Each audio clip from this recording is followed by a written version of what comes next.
Et salut tout le monde, j'espère que vous allez bien. Avant de commencer cette vidéo, je voulais vous dire un grand merci pour les 4000 abonnés. L'objectif des 5000 avant la fin de l'été est toujours atteignable, alors on va continuer à se donner à fond pour y arriver. On se retrouve aujourd'hui non pas pour une vidéo gameplay, mais pour la découverte du nouveau patch Étoile Brillante. Si vous n'étiez pas au courant, il y a quelques minutes ou voire même quelques heures, ça dépend quand vous regardez la vidéo, la nouvelle mise à jour de Paladin a été révélée et je peux vous dire qu'il y a du très lourd. Je vais donc vous parler des différents ajouts cosmétiques, d'autres changements généraux et bien entendu ce qui nous intéresse toutes et tous ici, l'équilibrage. Je vous mettrai dans la description le lien pour que vous alliez voir par vous-même et lire tous les détails. Et on va tout de suite commencer avec le nouveau Battle Pass de Paladin.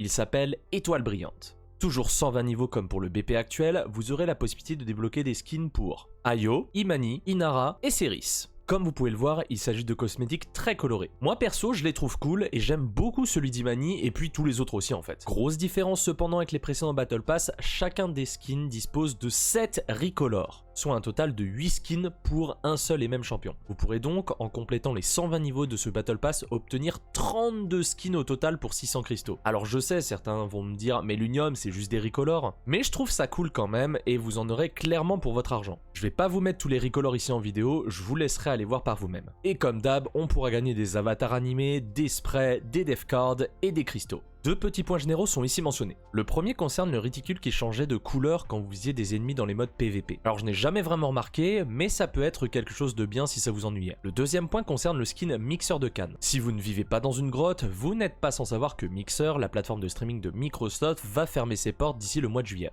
Enfin on est en juillet, mais je veux dire plus tard dans le mois de juillet. D'ailleurs, bravo Ninja et Shroud pour leur move de fou. Bon, on n'est pas là pour parler de ça, si vous voulez plus d'infos, je vous invite à aller voir sur internet par vous-même. Pour revenir à nos moutons, le skin Mixer Cannes sera retiré du jeu. Pas de panique pour celles et ceux qui ont déjà le skin, il reste dans votre inventaire, et vous pourrez toujours jouer avec. Donc là, je sais que vous allez paniquer et me dire « Mais l'Unium, ils vont devenir quoi les points de spectateurs? Je vais être remboursé? Moi je veux des cristaux, rien d'autre hein !» Bon, tu pousses le bouchon un peu trop loin Maurice. Je sais pas du tout ce qui va devenir de ces points, je sais que sur Smite ils ont le même système que sur Mixer mais sur Twitch, donc on peut espérer la voir à l'avenir sur Twitch aussi et qui sait peut-être même que vous serez capable de gagner des points sur ma chaîne. Ça serait le feu ça quand même. Et les points spectateurs, ça me fait une transition parfaite pour vous parler du Bounty Store. Alors il s'agit d'une nouvelle feature qui vous permettra de gagner des Bounty Coins en réalisant des quêtes journalières. Avec ces Bounty Coins, et je parle pas de la friandise, vous pourrez débloquer tout simplement des skins gratuitement. Un peu comme les points Mixer, sauf qu'il vous faudra faire quelques games par jour. Je trouve le concept très bon perso, et peut-être moins embêtant que de rester sur Mixer si vous ne le pouvez pas et si vous le voulez pas non plus. Là, surtout avec les vacances d'été qui arrivent, vous allez pouvoir faire vos petites quêtes sans souci, économiser pour le skin de votre choix. Je trouve ça très bien, et ça montre encore qu'on peut avoir des skins gratuits sans souci sur le jeu. Sachez que les skins disponibles à l'achat changeront toutes les 72 heures, donc il y aura une rotation assez fréquente. Il y a une mécanique assez intéressante dans ce concept. Les prix varieront selon deux possibilités. Le prix du skin sera bas au départ et plus de gens vont l'acheter, plus le prix augmentera. Ou alors, le prix commencera très très haut et plus il y aura d'achats, plus le coût sera moindre. Alors je pense que cette dernière méthode va pas bien marcher, mais bon, on va voir. Mais bon, si un skin qui vous plaît et qu'il est pas très cher, je vous conseille de sauter sur l'occasion. Les joueurs y gagneront 2 Bounty Coins pour les petites récompenses de quêtes journalières effectuées et 3 Bounty Coins pour les grosses récompenses.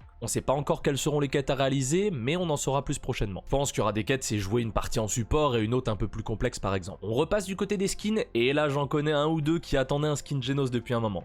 Et oui, car Genos va obtenir un nouveau skin, et il s'agit d'un skin sirène. Oui, vous ne rêvez pas. Il sera disponible en achat direct à 800 cristaux ou alors dans le futur coffre Trésor de Pirate. Moi perso, je trouve le skin complètement décalé, mais j'adore. Je trouve qu'il est très bien fait, et puis c'est une sirène quoi, c'est la classe non? Le skin il sera pas disponible avec la mise à jour, il faudra attendre le 9 septembre. 2 jours après mon anniversaire d'ailleurs, oubliez pas hein. Comme à chaque patch, de nouveaux skins dorés seront ajoutés. Cette fois-ci, c'est Buck, Drogoz et Shaline qui vont les obtenir. Moi je joue un petit peu Shaline, donc ça me fait plaisir, et en plus il est plutôt cool, mais je joue un peu moins les deux autres. J'adore le Buck personnellement, je trouve que les couleurs elles sont super bien réparties. Même si c'est pas des skins complètement neufs, et ben ça reste des skins. Je le rappelle, pour les avoir, il faut que votre champion soit maîtrise 50 minimum, et ça vous le débloquera automatiquement. Petit point sur les offres du jour, il y a des nouveaux skins qui sont ajoutés, notamment ceux de l'événement Street Style, ainsi que différentes émotes et poses MVP. Bon, je vais pas toutes les énumérer, sinon ça va prendre 3 ans et ça va pas être super. Comme je viens de vous le dire, avec Genos, vous aurez la possibilité d'obtenir le coffre Trésor de Pirate. Il sera disponible comme le skin sirène le 9 septembre et il coûtera 400 cristaux. Dedans, vous vous imaginez bien que vous y retrouvez les skins de l'ancien BP pirate, en partie, ainsi que d'autres skins sur le thème de l'été, ou de la piraterie. Un autre coffre fera son arrivée, c'est le coffre pour le magistrat.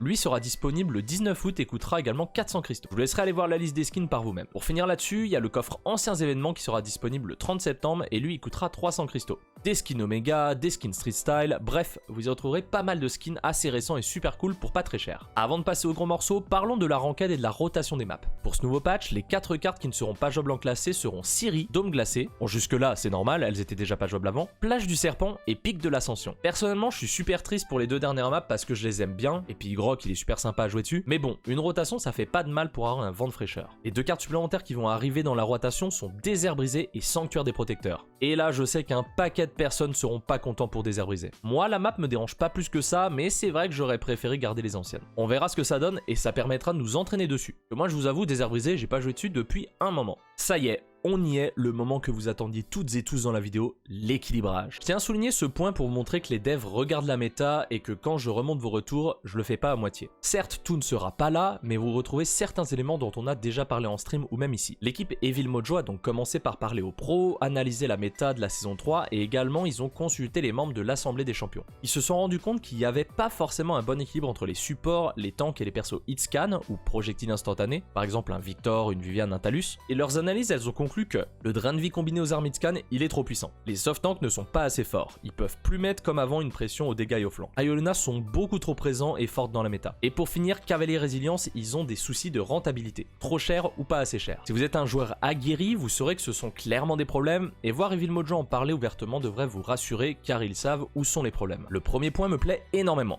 Alors non, pas de retour de cautérisé à 90% et je pense pas que ce soit nécessaire de mon côté. Comme ça a été dit, ce sont les off-tanks qui ont pas assez de patates, si on change ça, ça serait parfait et le code pourrait rester ainsi. Et c'est le lifestyle de certains decks qui font que c'est difficile, mais ça on en reparle un peu plus tard. Pour revenir à nos moutons, Cavalier verra son prix être augmenté, passant de 200 crédits à 250 crédits par niveau. Donc au lieu de coûter 200, 400, 600, il coûtera 250, 500, 750. Comme motivation par exemple. Même si c'est pas un nerf de la valeur de Cavalier, c'est un nerf en termes de crédit. Je pense que c'est une excellente chose, Cavalier c'était un must-have sur beaucoup de champions, notamment sur des cartes comme Mine Gelée, il était beaucoup trop facile à avoir. Pour rester sur les items, Résilience est souvent critiqué pour son prix trop haut par rapport à ses stats. Et bien à présent, il coûtera 150, 300, 450 crédits au lieu de 200, 400, 600 crédits, soit une baisse de 50 crédits par niveau. Je pense que c'est très bon et plutôt que d'uploadjet le rendre trop fort, je pense que 60% c'est bien actuellement, ça va le rendre plus facile à acheter, on en verra beaucoup plus, sachant qu'il y aura énormément de CC dans le jeu. Avec ce prix là, un tank va pouvoir commencer avec Résilience 2 la partie. Et je peux vous dire quand il y a masse CC en face, et ben c'est super important. C'était le petit point sur les objets, passons à présent au changement des champions et on va commencer avec les tanks. Pour H, vous connaissez déjà le changement car on en a parlé au précédent patch. Son explosion cinétique pourra à présent être activée ou désactivée. C'est un changement qui aurait dû être fait le précédent patch, Ténèbres et Dragons, mais il y a eu des complications du coup, ça sera disponible maintenant. Enfin, quand je dis maintenant, c'est avec le patch. Pas d'autres changements pour elle, elle restera le meilleur off-tank sans problème. Le deuxième à recevoir des changements, c'est Atlas. Et là, je peux déjà vous dire qu'on va en revoir à la pelle, et même moi, je vais me remettre à un peu le jouer. Son canon à chronon voit ses dégâts augmenter, passant de 50 à 56. Alors ça, c'est quand vous ne chargez pas votre tir à fond, mais ça veut dire que le tir chargé fera plus de dégâts également. Actuellement, il peut faire 750 points de dégâts maximum en chargeant le tir 1.4 secondes, donc il faudra faire des calculs. Bon, je vous avoue que je suis assez nul là-dedans, je vous laisse le faire. Son autre changement, ça concerne sa capacité ultime Exil temporel. Pendant l'activation de ce dernier, et ce pendant toute la durée de l'ultime, vous serez immunisé au contrôle de foule. Donc plus de stun ou de cripple, vous serez libre comme l'air. Et en plus de ça, vous n'aurez plus de pénalité de mouvement de 40% quand vous vous déplacez en utilisant cette compétence. Ça va vraiment redonner de la patate à Atlas, c'est ce qui lui manquait cruellement. Je suis content qu'il ne lui ait pas rajouté la possibilité de retour arrière, même en étant CC comme au début quand il est sorti, car c'était beaucoup trop fort. Mais sur le papier, je pense qu'Atlas va revenir en force.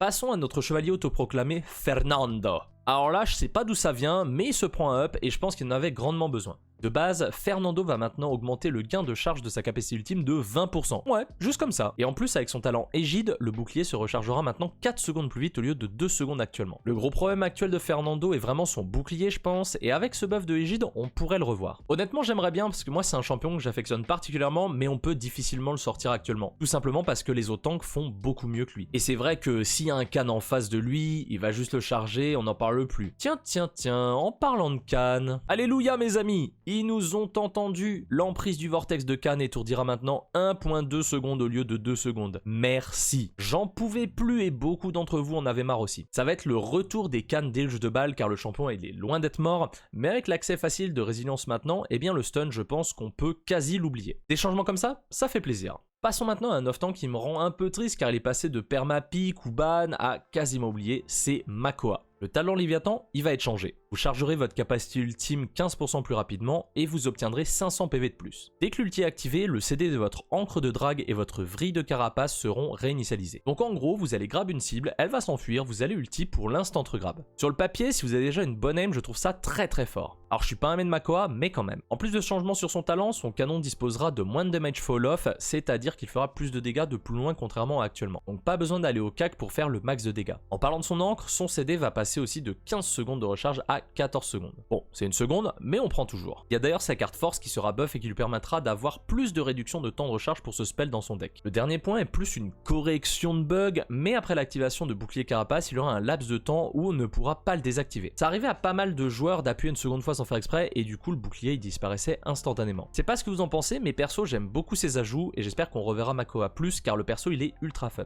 Il faudra tester ça. Rome obtient un changement et ça concerne son talent asservissement. Alors ce tellement pulfion, enfin pour moi pardon, il permet à la base de heal vos alliés dans un certain rayon, mais c'est un heal assez minime. Et ben à présent ce heal il pourra traverser les parois. Donc comme un Grover ou un Genos, vous pourrez heal derrière les murs. Pour moi c'est un ajout intéressant, faudrait tester pour rigoler combien de heal on peut faire, mais je pense pas que ce soit oufissime. Vous inquiétez pas, on testera ça. Et je pense que l'autorité restera meilleure, ou même Brister. Pour finir sur les tanks, on va partir du côté de notre grand-père favori, Thorvald. Comme pour Makoa, il aura moins de damage fall off, donc plus de dégâts à longue distance potentiellement. Je tiens à souligner que dans la version anglaise du patch note, il y a cette note. Alors je vous la traduis. Thorvald est un champion que l'on souhaiterait changer de manière plus radicale à long terme. Ce changement est là pour améliorer sa qualité de vie, et ce qu'on prévoit de changer sur lui à l'avenir sont dans les bacs. Attendez, est-ce que Thorvald va vraiment devenir un support au final? Bon, on sait encore rien, mais de voir qu'ils réfléchissent à le changer, ça fait super plaisir car je pense qu'il en a bien besoin. Ah, ces changements sur les tanks, ça me fait déjà plaisir. On a fini sur les tanks, on passe maintenant aux dégâts et on commence avec Bomb King.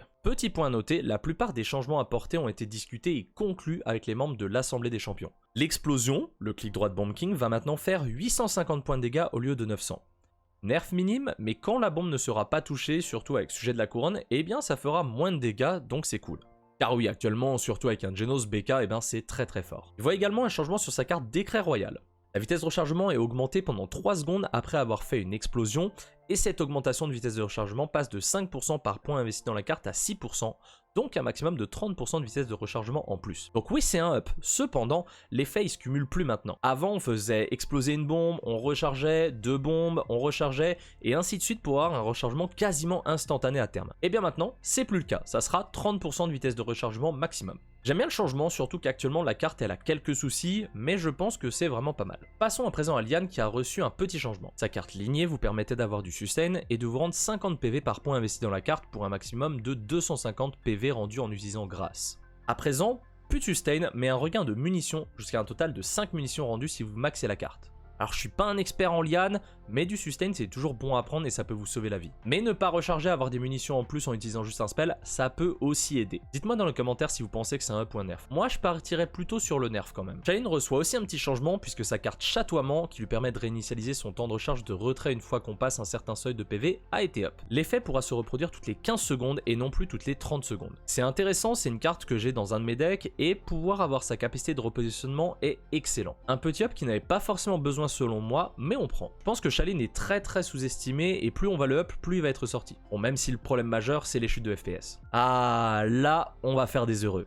Moi, en tout cas, je le suis. Voici Victor, le loup solitaire. Pour moi, Victor est un des meilleurs picks du moment pour 2 raisons. Feu nourri qui est très fort, mais aussi sa carte prédateur qui lui permet d'avoir 40% de vol de vie. Oui, c'est énorme. Pour moi, il fallait nerfer un de ces 2 points et ce sera sur le drain de vie. À présent, par point investi dans la carte, vous ne gagnerez plus 8% mais 5% de drain de vie, soit un total de 25% de vol de vie. Une diminution de 15% c'est énorme, ça va faire vraiment du bien car il était quasi impossible pour un flank de prendre un 1v1 face à un Victor. Alors que de base, un flank c'est censé venir botter le fion d'un Victor. Là, je pense que ce sera le cas. Donc tous les Victors qui visaient au corps à corps pour bénéficier du vol de vie, eh bien, chais. Bon ok, j'en fais partie mais bon. Je suis très content du changement, ça ne tue pas le champion loin de là, mais ça le nerf et je pense que c'est bien ciblé et c'était nécessaire. Pour finir sur les dégâts et le drain de vie, on va parler de Vivian et de sa carte munition unique. Par point investi, on aura 4% de drain de vie contre 5% actuellement. On passe donc de 25% à 20% de drain de vie maximum. C'est un nerf certes, mais moins conséquent que Victor. Perso, je jouais pas forcément cette carte, donc ça me fait ni chaud ni froid. Déjà 2 catégories de champions, plus que 2 à faire et pas des moindres. On va maintenant parler des supports. Rentrons dans le vif du sujet avec Corvus. Il est sorti en ranked depuis quelques semaines maintenant, c'est le dernier champion en date de Paladin. Ce que j'aime pas dans son kit, c'est son ulti très facile à esquiver et ça va être changé. Le ralentissement passe de 33% à 45%, du coup il sera plus difficile d'en sortir et donc on prendra plus de dégâts. De plus, le ralentissement qui nous affecte persiste pendant 0.5 secondes après être sorti de la zone. Je trouve ce changement très bon, actuellement Corvus est très méta et je pense que cet ajout va le rendre encore plus fort. Attention à ne pas le rendre OP non plus, mais là je pense qu'en l'état, il faut plus le toucher. Parlons de mon champion favori, Grock. Encore du up pour lui, mais du côté de son rôle premier qui est le support. La fréquence des soins passe de 0.2 secondes à 0.15 secondes, vous allez healer plus, mais le nombre de points de vie rendus par fréquence va passer de 60 à 45. Bien sûr, vous avez compris, je parle de son totem. Du coup, ça revient au même. Le totem, il aura 1250 points de vie au lieu de 1000 points de vie, ce qui fait que ça augmente encore indirectement Grock Maelstrom. Bah oui, parce que le totem, il est plus chiant à tomber. On va également buff le talent protection totémique qui augmentera de 30% les soins au lieu de 20%. Côté domaine spirituel, on passe de 600 PV rendus par seconde à 700. Finir, la carte totem monolithique pourra faire que le totem résiste plus en passant de 100 PV par point investi dans la carte à 150. Honnêtement, tous ces changements me font plaisir et on voit qu'il y a une réelle intention de vouloir passer Grock quand on a un bon support, mais je pense que les totems, c'est le même souci qu'une Furabim et un mal dans Backgourd. On va bien sustain le tank, mais pas vraiment les DPS et les flancs. A voir honnêtement, je testerai sur le PTS quand ce sera up, mais je préférerais toujours le jouer en DPS. Comme je l'ai dit un peu plus tôt, les devs se sont rendus compte, et vous aussi je suis sûr, que la méta est dominée par Ayo et son compagnon Luna. On a une sorte de 6ème joueur qui peut tanker en early game, c'est plutôt fort, et Ayo peut juste le focus heal sans souci. Et puis tu mets Luna sur payload, et tu peux aller te friter la gueule 5 contre 5.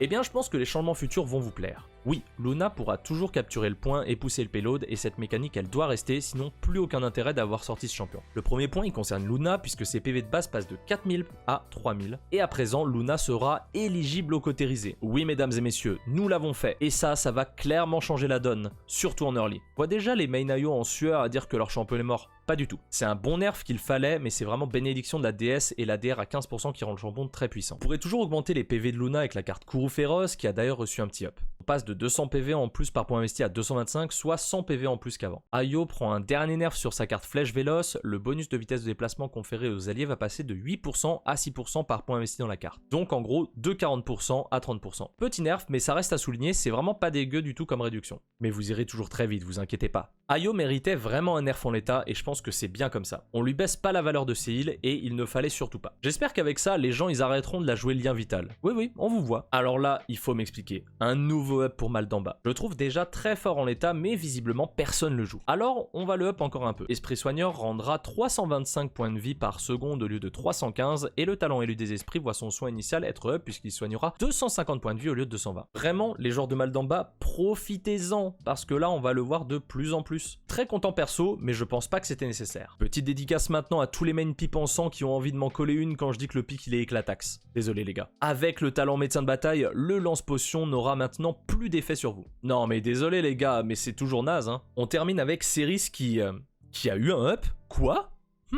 Son talent portée mortelle, qui est le talent à prendre pour la jouer heal, augmentera la quantité de soins rendus de 10%. Par contre, ça ne healera plus une seconde supplémentaire. La carte de Ceris Forge d'âme se fait up et vous permettra d'augmenter encore plus la portée de guérison mortelle pour qu'elle touche plusieurs cibles à la fois, passant de 4% par point investi à 6%. Mais dites-moi, est-ce que Ceris commencerait pas à sortir le bec de l'eau et à devenir presque viable? Bon, je pense pas qu'on en soit encore là, mais je pense que d'ici quelques patchs, on tient quelque chose, non? Je suis pour. Perso, c'est quand même l'oracle des abysses, c'est pas Jojo le rigolo. On en a terminé avec les supports, passons maintenant à la dernière catégorie, les flanks. Je suis assez triste du premier affecté puisque c'est Buck. Il était enfin devenu sortable même si son late game était pas le plus simple à cauteriser, mais là je suis plus certain de son efficacité. Son talent athlétique se fait nerf, le soin initial passe de 600 points de vie rendus à 400 points de vie rendus. En early c'était très fort pour prendre n'importe quel 1v1, mais là ça me semble un peu plus chaud. Avec sa carte impulsion, Buck gagnait 6% d'air par point investi dedans pour un total de 30% de réduction de dégâts. Et bien à présent on pourra aller jusqu'à 25% maximum. maximum. C'est toujours correct, mais c'est tout de même un nerf. Le combo de ces deux éléments faisait qu'en early, vous jumpiez sur la backline et avec votre soin, impossible de perdre. Et bien maintenant, ça va devenir très complexe pour les Bucks. Je pense qu'on va toujours le voir, mais peut-être en jouant le talent bon et rebond. Lex subit lui aussi quelques changements, notamment sur son talent mesure d'instruction. De base, Châtiment se recharge 15% plus vite et vous infligez 30% de dégâts supplémentaires à la cible. À présent, le temps de recharge disparaît complètement. Et là, vous allez me dire, mais what? C'est trop long de base, Châtiment. Eh bien, le temps de recharge de ses compétences passe de 30 secondes à 6 secondes. Honnêtement, je joue trop peu Lex pour savoir, mais ça peut ne pas être trop dégueu. 30% de dégâts en plus, c'est conséquent, surtout si on peut quasi choisir instantanément la cible qui va prendre plus de dégâts. À surveiller, je dirais. Quelques changements ont été effectués sur Moji. Le crachat du familier, qui est son clic gauche, fera maintenant 300 points de dégâts au lieu de 100. Sa cadence de tir, elle se voit être nerf, on passe d'un tir toutes les 0.6 secondes à toutes les 0.7 secondes. Pas un grand changement, mais il faut le souligner. A contrario, son souffle du familier, qui est son clic droit, voit sa portée réduite de 60 à 50 unités, en plus de voir ses dégâts passer de 50 à 30. En gros, on fera plus de dégâts de loin et un peu moins de proche, mais le beurre sera toujours là. Je vois ça comme un up, perso, j'aurais préféré qu'il ne touche pas au champion pour tout vous avouer. Le sustain et le drain de vie de Moji vont aussi diminuer, tout comme pour Victor et Vian précédemment mentionnés. On ne veut pas que le lifesteal soit trop puissant et c'est bien mieux comme ça. Au final, Moji elle est un peu modifiée et je pense que ça penche plutôt vers un nerf. Et on va terminer avec Talus. Alors là, je pense que ça concerne plus une méta manette parce qu'à part Moutou qui le sort de temps en temps, j'en vois vraiment pas beaucoup sur clavier souris. Vera Chargeur augmentera la cadence de tir de 10 à 11 tirs par seconde, mais c'est sur la compétence surcharge que ça fait mal. La cadence de tir, elle passe de 33% à 25%. Donc on ne pourra pas mettre autant de balles qu'actuellement. Sa carte cran est également nerf puisqu'on va passer à 6% de dégâts subis en moins par point investi à 5% lorsque vous passez en dessous de 40% de PV. Un nerf de l'ADR qu'on a vu sur Buck également. Et pour finir, sa carte puissance primaire se prend un violent nerf tout comme Victor. Et oui, c'est sa carte de drain de vie, on passe de 8% de lifesteal par point investi à 5%, soit de 40% de lifesteal total à 25% maximum. Même tarif que pour le loup solitaire, on ne veut plus que les champions aient trop de drain de vie car c'est beaucoup trop fort. Cette vidéo est maintenant terminée et j'espère qu'elle vous aura plu. Beaucoup de changements à retenir au niveau de la méta et personnellement je suis super content des changements. Je sais que certains d'entre vous souhaitaient le retour de cote à 90%, moi je pense pas ça nécessaire, surtout avec le drain de vie qui se fait nerf. Des choses qu'on attendait beaucoup, notamment le can stun qui va potentiellement disparaître, je pense sincèrement qu'on va dans une très bonne direction. Quel est votre avis là-dessus? Les changements, est-ce qu'ils vous plaisent? Qu'est-ce que vous attendiez d'autre? Au niveau des skins, lequel est votre préféré? Je vous mets le lien du patch note dans la description. Si la vidéo vous a plu, n'hésitez pas à laisser un commentaire, un pouce bleu et à partager la vidéo, ça m'aide beaucoup et ça aide pour le référencement également. Encore une fois, merci pour votre incroyable soutien et pour les 4000 abonnés, c'est vraiment insane. Faites des bisous et je vous dis à très vite. Ciao ciao.